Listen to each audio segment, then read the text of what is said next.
aos primeiros estudos. Isso aqui eu já coloquei para você aí. Vamos ver se eu consigo fixar aqui. Fixar este comentário. Pronto, está fixado. Ele fica aí um minutinho fixado, enquanto nós vamos desenvolvendo aqui esse estudo, tá certo? Bom, nosso estudo desta noite, desta manhã, perdão, ou desta tarde, vai depender da hora que você estiver vendo esse vídeo. Ele está como texto base, Hebreus, eu falei para vocês, capítulo 7, né? Mas nós vamos ler apenas aqui como texto base o 23 e o 28, do 23 ao 28, para falarmos sobre este tema aqui, 23 ao 28, Hebreus 7. Diz assim: há ainda outra diferença. Os outros sacerdotes foram muitos porque morriam e não podiam continuar o seu trabalho. Mas Jesus vive para sempre e o seu sacerdócio não passa para ninguém.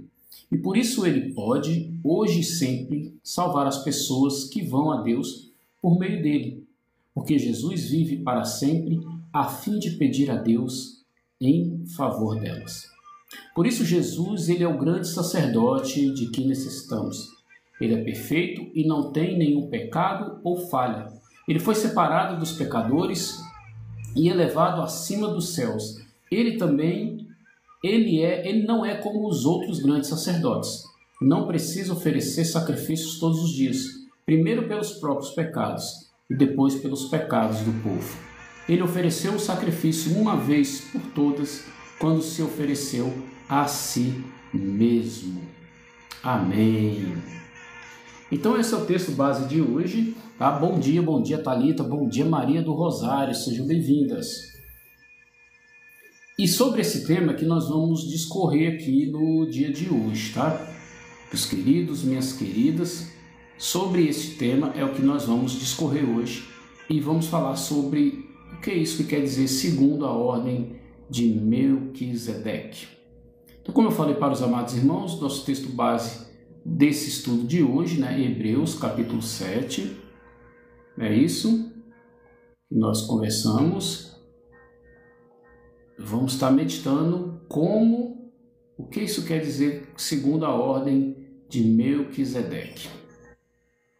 Bom, o objetivo desta lição é compreender a superioridade e a eternidade do sacerdócio de Jesus Cristo, reconhecendo como o sumo sacerdote perfeito que garante a nossa salvação e nos incentiva a viver com confiança e gratidão. Na lição anterior, nós refletimos sobre a importância do progresso na vida cristã e da fé que produz perseverança. Nós concluímos que essa fé produz firmeza e serenidade, né, em meio às provações e privações dessa vida. Hoje nós vamos refletir sobre um importante símbolo acerca da obra de Jesus. O autor da carta aos Hebreus, ele menciona 6 vezes em sua carta que Cristo ele é o sumo sacerdote segundo a ordem de Melquisedeque. Então essa frase você vai ver de afirmação 6 vezes na carta aos Hebreus. Para começarmos a entender, nós precisamos ver quem foi Melquisedeque e por que isso é tão importante.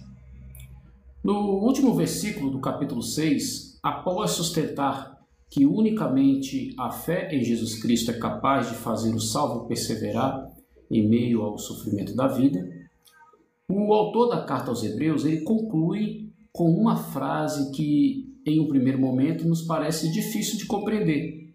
Jesus, o mediador para sempre da nova aliança com Deus, consumou a sua obra para sempre. Assim, ele é o sacerdote segundo a ordem de Melquisedeque. O que o autor da carta desejava mostrar com essa expressão? Bom, na verdade, o autor da carta aos Hebreus ele está fazendo uma menção ao Salmo 110, o versículo 4, que afirma que o Senhor jurou e não voltou atrás. Você é sacerdote para sempre, segundo a ordem de Melquisedeque. Essa expressão ela faz parte de um salmo messiânico, isto é, um salmo que é atribuído ao Messias, o qual sustenta que o enviado de Deus ele assumiria duas atribuições distintas. As atribuições de Deus, as atribuições ele iria ter de rei e de sumo sacerdote para sempre. Mas afinal, quem foi Melquisedeque? E qual a sua relação com a vida e a obra de Jesus? A breve história do rei Melquisedeque ela é registrada no livro do Gênesis, no capítulo 17, ali entre os versos 17 e 20. O contexto dessa passagem diz a respeito a uma guerra entre 4 reis contra outros 5 reis. Bom dia, Gabriela, e bom dia, Neuza, sejam bem-vindos, viu? Bom dia, Maria do Rosário. Chega para cá, nós estamos fazendo aqui um estudo, vocês podem ir acompanhando, tá bom? E ele vai ficar salvo lá também, lá na minha página no YouTube, @prandre.batista. Daqui a pouco eu fixo para vocês de novo, tá bom? Nós estamos fazendo um estudo aqui de Hebreus capítulo 7. Então, continuando, meus queridos, após sair, nós vemos aí, né, lá no livro do Gênesis, no capítulo 17, falando sobre Melquisedeque. E aí o contexto dessa passagem diz respeito a uma guerra entre 4 reis contra outros 5. 4 contra 5. Por conta dessa guerra, Ló, que é sobrinho de Abraão, é capturado e isso o força a entrar na guerra. Após sair vitorioso, o rei de Salém e sacerdote do Deus Altíssimo, Melquisedeque, ele vem ao seu encontro com pão e vinho e o abençoa. Por sua vez, Abraão, em reconhecimento, lhe entregou o dízimo de tudo. Desse modo, o autor da carta aos Hebreus, à luz do Salmo 110, ele afirma que o Messias é sacerdote segundo a ordem de Melquisedeque, pois ele exerce ao mesmo tempo a função de rei e sumo sacerdote. Ele inicia seu argumento no capítulo 7, mostrando que o significado do nome Melquisedeque quer dizer rei de justiça e de Salém quer dizer que ele é o antigo nome da cidade de Jerusalém. Então isso é muito importante termos esse entendimento. Então Salém era o antigo nome de Jerusalém e Melquisedeque, rei de justiça, morada de paz, é uma alusão a Jesus, que é o rei da justiça e que governa o mundo todo a partir da morada da paz, que é o céu.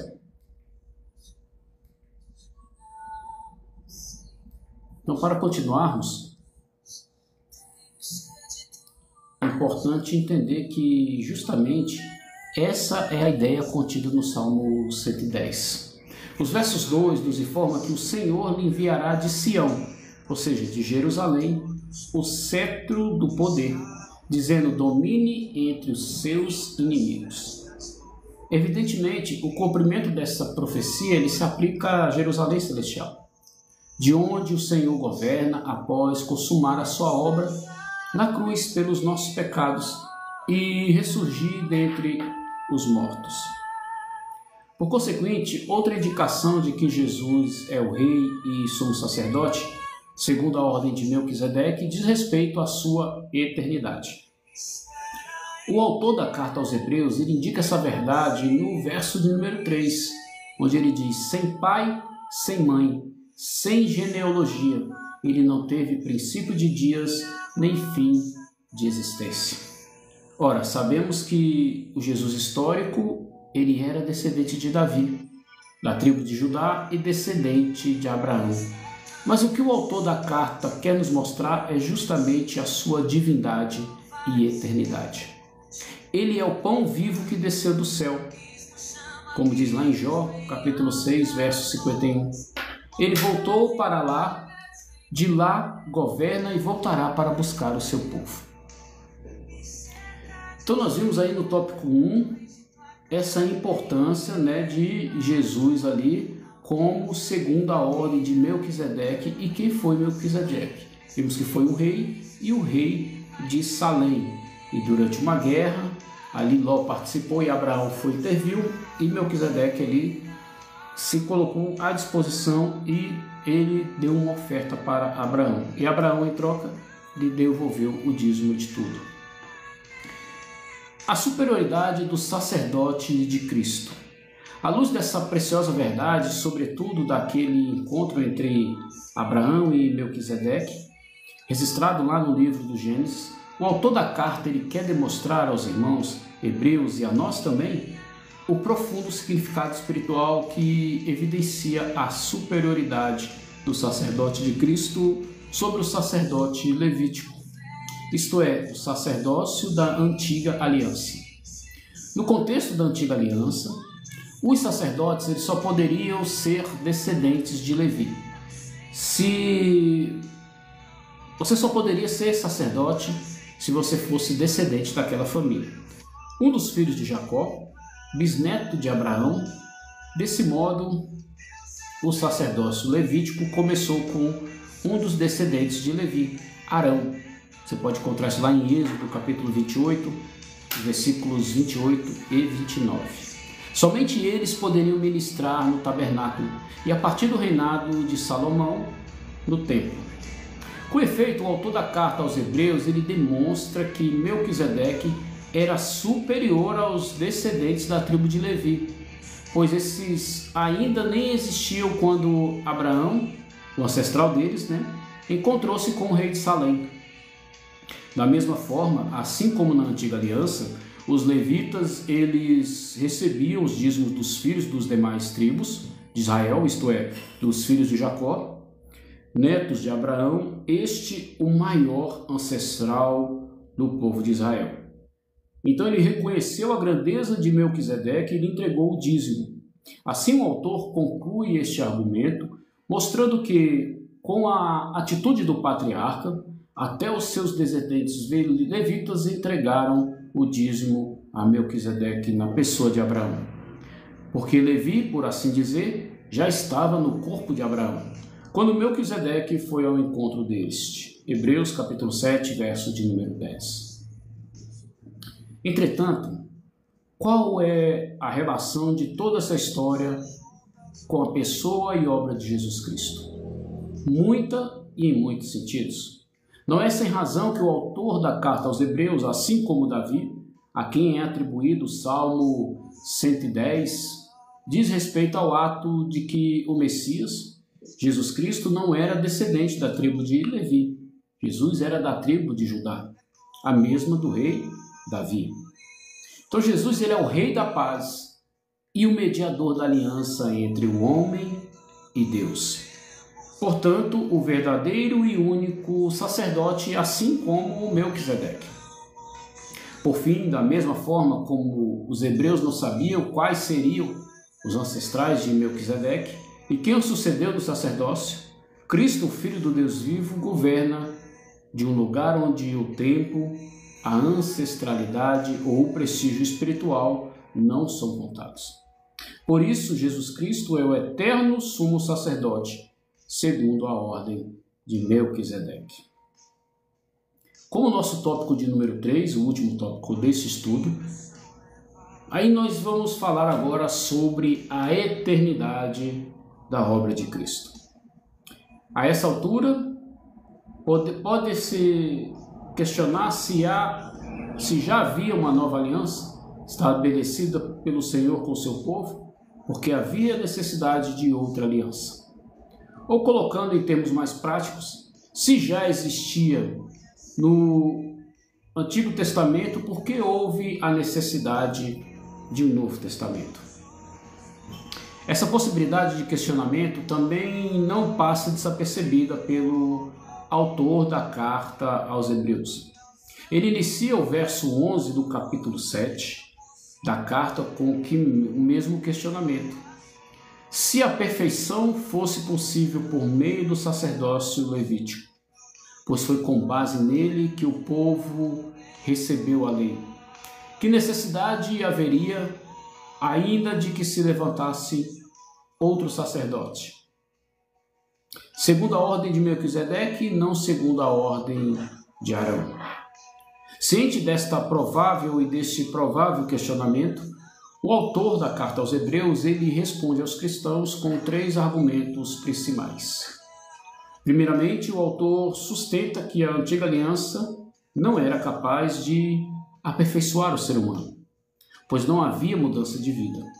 Desse modo, houve a necessidade de um sacerdote, constituído não conforme a lei de mandamentos carnal, mas segundo o poder da vida que não tem fim. Hebreus 7, versículo 16. Em segundo lugar, o autor ele argumenta que a perfeição não poderia ser obtida nem mesmo pelos próprios antigos sacerdotes levíticos, pois eles precisavam oferecer sacrifícios por si mesmos e depois pelo povo. Assim nos convia então um sumo sacerdote como este santo, inculpável, sem mácula, separado dos pecadores e exaltado acima dos céus. Hebreus capítulo 7, versículo 26. E por fim, o terceiro argumento diz respeito à eternidade do Messias. Na antiga aliança, o rei constituía homens sujeitos fracos e à finitude de vida. Mas a promessa de Deus contida no Salmo 110, que foi escrita séculos após a promulgação da lei, constituiu o sumo sacerdote perfeito, sem pecado e para sempre, segundo a ordem de Melquisedeque. Portanto, podemos confiar no Rei de Justiça, que habita e governa a partir da morada da paz. Ele também é o sumo sacerdote perfeito, sem pecado, e assim pode entrar no santuário de Deus. E assim também será para todo sempre. Louvado seja Deus por Jesus Cristo, o sumo sacerdote segundo a ordem de Melquisedeque. E aqui segue as nossas 3 perguntas finais, para pensar e agir. Você tem colocado a sua confiança no Rei de Justiça, que é Jesus? Você já se sentiu diminuído por alguém que se sentiu superior por entender que era mais espiritual que você? Como você lidou com isso? E a última pergunta é: você pensa na eternidade quando se depara com este mundo de justiça e angústias? Que Deus possa estar te abençoando com esse estudo. Não perca os nossos outros estudos. Vou colocar para vocês aqui novamente o endereço que fica lá no meu canal. Você pode curtir, compartilhar, comentar se você gostar, tá certo? Gratidão por tudo. Que Deus abençoe a todos vocês.